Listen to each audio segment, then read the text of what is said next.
Now we'll be doing the derivation for a diffuse classical gas that's ultra-relativistic in the nature of its particle ensemble. So we'll take a look. It's going to be exactly the same as the rationale for the non-relativistic derivation for quantum concentration and the chemical potential. So we want to find both things, the chemical potential of this ultra-relativistic ideal gas, and we want to find the quantum concentration. So we start again with a number of particles using the occupation probability density of states. We're using the Maxwell-Boltzmann distribution because it's a diffuse classical gas, so we have that in there. We have the same thing for the density of states, except this time the energy of the particles that we're using will be ultra-relativistic. So the full expression is the energy squared is equal to Pc squared plus Mc squared squared. But if this rest mass energy is much less significant than the relativistic momentum, then the energy is just equal to Pc, basically. And so we can take this, plug it into our expression for the exponential here. And we'll do the same thing as last time.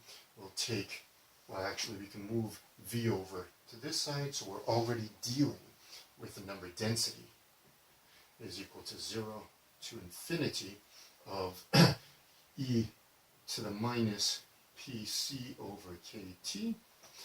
Bring the p's over, momentum squared, d momentum. Everything else will be a constant now.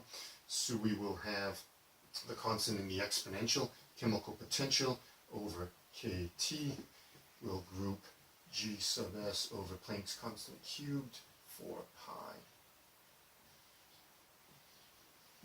And those are our constants, and we now need to integrate e to the minus p squared.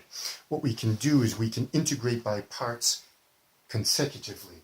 The easiest way is to make u equal to p squared, so that it goes from p squared, you deal with the derivative, which brings you down to p. You have to integrate again to bring it down to nothing. What you're left with is the exponential each time, and you have to integrate by parts, well, integrate a third time for that exponential to get the final answer. You can also look it up. If we do that, it's a straightforward thing, but you'll see the three terms from integrating 3 times in a row. And we're going to say for this integral of 0 to infinity of x squared e to the minus a x dx, which is what we need to integrate, we'll just say x is equal to your momentum, a is equal to c over kt, and the answer from the integral, just looking it up, is going to be minus 1 over a cubed times x squared plus 2ax plus 2 e to the minus ax evaluated between 0 and infinity. To look at this definite integral, we have to solve on the infinity side. You're going to crash that exponential. Everything gets dragged down to 0. So you have nothing left. So infinity gives you 0. Then you'll have minus, plug in the zeros. X squared goes to 0, x goes to 0, e to the x goes to 1, with this negative here for a. And so what you're left with is 2 all over negative a cubed. 2 negatives is a positive. The overall answer is 2 over a cubed. As I said, a is c over kt. So we're going to be left with 2 kt over c cubed. And that's the answer. We can take that, plug it in over here, and we're going to be left with all the constants.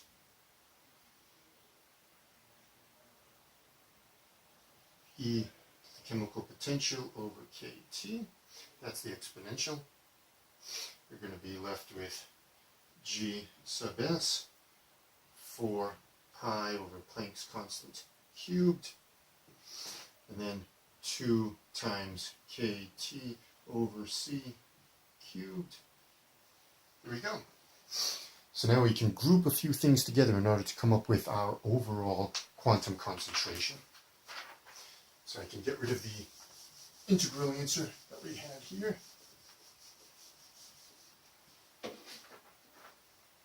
So we're going to be left with the number density is, and all I'm going to do is simplify, E to the mu over kT, chemical potential over kT, G sub S.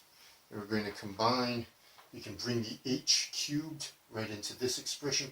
2 times 4 pi is going to be 8 pi kT over HC cubed. And now we've got our definition for the quantum concentration. This is the quantum concentration. 8 pi times kT, Planck's constant, over C cubed, the quantum concentration. So now we have this expression for the number density is just equal to E chemical potential over kT, G sub S, NQ. There we go. So now we have, in order to find the chemical potential expression, just to solve that last step. And so what we have is that we know we can bring things over to one side. So we have E to the mu over kT is equal to N over G sub S NQ. There we go. If we take the natural log on both sides, we're going to be left with mu over kT is equal to natural log of N over G sub S NQ. Bring the kT over, we're left with a simple expression. The chemical potential is going to be equal to kT natural log of N over G sub S NQ. The same rationale as before. Intrinsically, the number density for a diffuse classical gas, even if it's traveling at relativistic velocities, will be smaller than the quantum concentration. So it'll be less dense. This number is intrinsically smaller than 1.